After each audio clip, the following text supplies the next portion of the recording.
Good morning all of you. आज हम आपकी बुक का चैप्टर पढ़ते हैं श्रुति समभिन्नार्थक अर्थ। श्रुति समभिन्नार्थक अर्थ अर्थात कि वे शब्द जो सुनने में, उच्चारण करने में, बोलने में एक समान प्रतीत होते हैं, परंतु वास्तविकता यह है कि वे भिन्न होते हैं। कहने का तात्पर्य है कि श्रुति समभिन्नार्थक शब्द यानी कि वे शब्द, श्रुति है ना सुनना, वे शब्द जो बोलने में, सुनने में, उच्चारण करने में एक समान प्रतीत होते हैं। जब आप उन्हें बोलोगे, जैसे आसक्त और अशक्त दोनों एक जैसे ही लग रहे हैं, सिर्फ एक आ की मात्रा का और स का थोड़ा सा उच्चारण में भिन्नता आ रही है। लेकिन अगर आप फटाक से बोलो, फटाफट बोलो आसक्त और अशक्त, तो ऐसा लगता है बोलने में, सुनने में और उच्चारण करने में कि ये शब्द एक जैसे ही हैं। लेकिन वास्तविकता यानी कि अर्थ ये है कि इनमें भिन्नता होती है। जैसे कि आसक्त और असक्त ही देखें हम। सबसे पहले हम देखते हैं आसक्त। आसक्त का अर्थ होता है मोहित, यानी किसी पे मोहित हो जाना, किसी के प्यार में मोहित होना, या किसी के रूप पे मोहित होना, या किसी भी तरह किसी पे मोहित हो जाना। अशक्त यानी कि असमर्थ, किसी भी काम को करने में असमर्थ, किसी भी चीज के लिए असमर्थ, किसी को धन देने में असमर्थ, उधार चुकाने में असमर्थ, कोई कार्य करने में असमर्थ, शिक्षा प्राप्त करने में असमर्थ। अर्थात मेरे कहने का तात्पर्य है कि अशक्त का अर्थ होता है कि असमर्थ, और आसक्त का ये अर्थ होता है मोहित, यानी कि मोहित होना।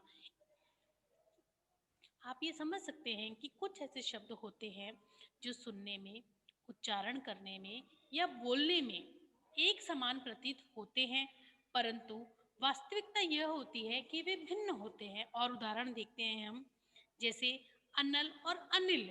मैं फटाफट बोलती हूँ अनल और अनिल। अब आप उसमें डिफरेंस नहीं कर सकते कि आपको और हमें लगता है कि एक जैसे हैं, लेकिन अनल का मीनिंग होता है आग और अनिल का मीनिंग होता है वायु। दोनों में ही भिन्नता है, बोलने में, सुनने में और उच्चारण करने में ये एक जैसे हैं। लेकिन जब हम देखते हैं कि इनका अर्थ अलग है, जैसे अनल और अनिल, अनल यानी आग, अनिल यानी वायु। एक और देखते हैं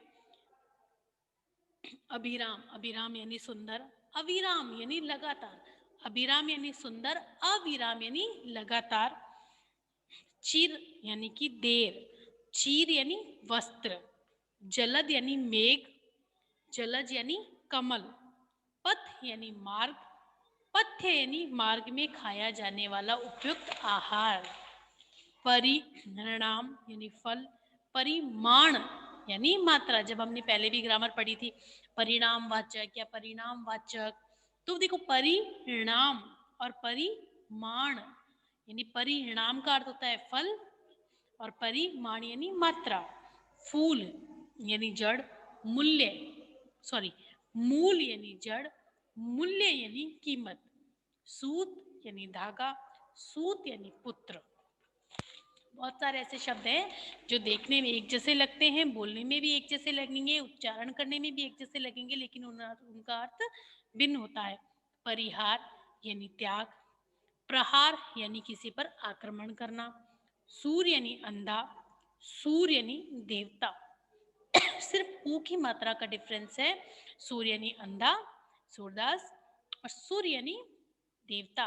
पुरुष यानी नर, परश यानी कठोर, परुष यानी कठोर, पुरुष यानी नर यानी कि मनुष्य। और भी हम अर्थ देखते हैं, जैसे उदार यानी दानी और उदर यानी पेट। लेकिन हम जब जैसे बोलते हैं कि उदार उदर, लगते एक जैसे हैं, बोलने में एक जैसे लगेंगे, सुनने में एक जैसे लगेंगे, लेकिन इनका जो अर्थ आता है वो अलग आता है।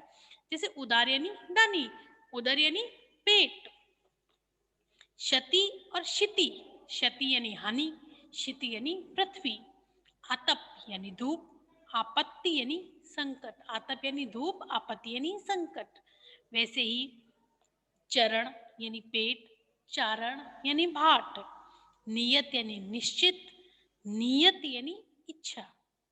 अनल यानी मैंने बताया आपको, अचल यानी स्त्री, अचला यानी पृथ्वी। अचल यानी स्त्री नहीं, स्थिर। अचल यानी जो चल फिर नहीं सकता, अचल है, एक ही जगह पर स्थिर है। और अचला यानी पृथ्वी,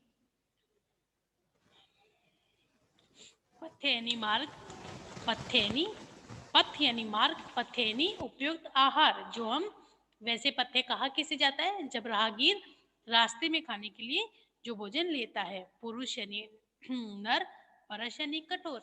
ऐसे बहुत सारे शब्द हैं जिसमें हम देखते हैं कि श्रुति यानी मैंने जो बोलने की है, सुनने की जो क्षमता है, उनको जब हम उन शब्दों को जब हम सुनते हैं तो हमें लगता है कि ये सारे शब्द एक ही जैसे हैं, लेकिन वो सारे शब्द एक जैसे नहीं होते हैं। वास्तविकता ये होती है कि उन शब्दों में भिन्नता होती है। जब हम उन शब्दों को अच्छे से पढ़ते हैं, अच्छे से ग्रहण करते हैं, तब हमें ये एहसास होता है, हमें उसका अर्थ ही पता चलता है कि इन दोनों शब्दों में, इन शब्दों में, उनमें भिन्नता पाई गई है।